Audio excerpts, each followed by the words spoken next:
আজকের টপিকটা তোমরা লিখবে, ঠিক আছে আজকে। বাট টপিকটা এখানে যেটা রয়েছে সেটা পরে কথা বলছি সেটি নিয়ে। আচ্ছা, তো আগে আজকের কনসেপ্টটা হচ্ছে লেটার্স অফ অ্যাপ্লিকেশন। এটা মুখস্থ করবে ফরম্যাটটা, যারা জানো তো ভালো কথা। আচ্ছা, তো শুরুটা আর শেষটাকে মুখস্থ করবে। To address of the company, মানে কোনো ধরো অ্যাপ্লিকেশন জবের জন্য তুমি অ্যাপ্লাই করছো।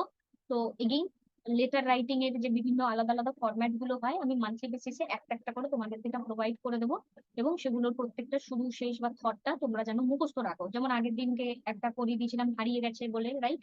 এরকম কিছু ছিল যেগুলো বারবার রিপিটেড আসে, সেগুলো আমরা করে দেবো। আচ্ছা, তো আগে হচ্ছে টু তে অ্যাড্রেস অফ দ্য কোম্পানি। এবার তোমাকে কোশ্চেনে দেখতে হবে যে তুমি অ্যাড্রেসে দিচ্ছ না ইমেলে লিখছো, রিক্রুটারকে লিখছো না ম্যানেজারকে লিখছো, সেই পুরোটা কোশ্চেনের মধ্যে দেওয়া থাকবে। সেটা তোমাকে আগে চেক করে নিতে হবে, সেটাকে দেখে সেটাই শুধু দিতে হবে, ঠিক আছে? আচ্ছা, তারপরে একটা সাবজেক্ট দিতে হবে, application for some post at that company. যেটা এগেইন, যেটা কোম্পানির নাম যদি বলে দেয় সেই কোম্পানির নামই বলতে হবে। কোম্পানিতে যদি বলে দেয় কোন পজিশনের জন্য অ্যাডভার্টাইজমেন্ট আসছে, সেটা দিয়েই বলতে হবে, ঠিক আছে? দেন বডি, বডিতে ফার্স্টে তো আমরা জানি স্যালুটেশনস আছে, যে কোনো টাইপের একটা স্যালুটেশন তুমি ইউজ করে নিলে। এবার কিভাবে আসবে? This is with reference to the job posting on. মুখস্থ করতে হবে, মানে এই যে এই কথাটা মুখস্থ করতে হবে। পরীক্ষাতে অন্য কোনো লাইন লেখার কোনো দরকার নেই, এটা স্ট্যান্ডার্ড, এটাই লিখবে। This is with reference to the job posting on. এবার কোথায় পোস্ট হয়েছে? কোনো নিউজ পেপার, অনলাইন অ্যাডভার্টাইজমেন্ট বা কোনো সাইট, ঠিক আছে? তো আমি এখানে এটা জাস্ট মেটা লিখে দিয়েছি। This is with reference to the job posting on meta for the position of. Again কোনো একটা পজিশন যেটা থাকবে সেটা, এটা কিছু একটা ভুল হয়ে গেছে, এটা জব রোল হবে, ঠিক আছে? টাইপিং মিস্টেক বা কিছু একটা হয়ে গেছে, এটা জব রোল।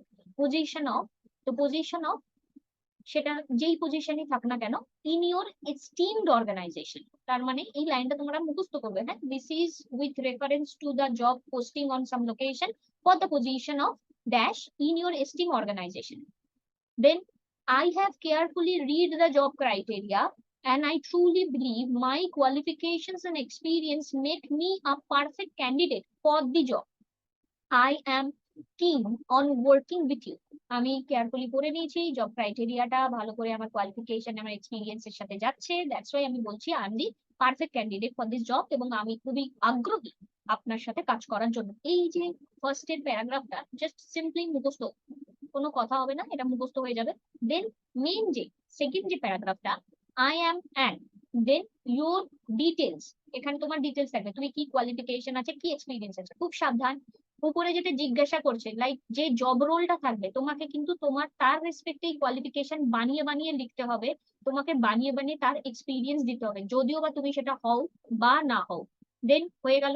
তারপরে এগেইন এই লাইনটা মুখস্থ, I have enclosed my resume and work details for your reference. Thank you for your time and consideration. I hope to meet you and discuss this opportunity further. Yours sincerely, তোমার signature থাকবে এবং তোমার details থাকবে। এটা হচ্ছে format. তো simple এই ফরম্যাটটাই আমি রাখবো, দেখে দেখেই লিখবে এবং ফার্দার এটা মুখস্থ করে নেবে, এবং নিজেদের পার্সোনাল লাইফেও এটা কাজে লাগবে আগামী দিনে বারবার করে। এবার কোশ্চেনটা হচ্ছে এটা, that is you have seen an advertisement in the Hindu for the post of sales manager in a 5-star hotel. Apply for the job with a complete biodata, write in 150 words.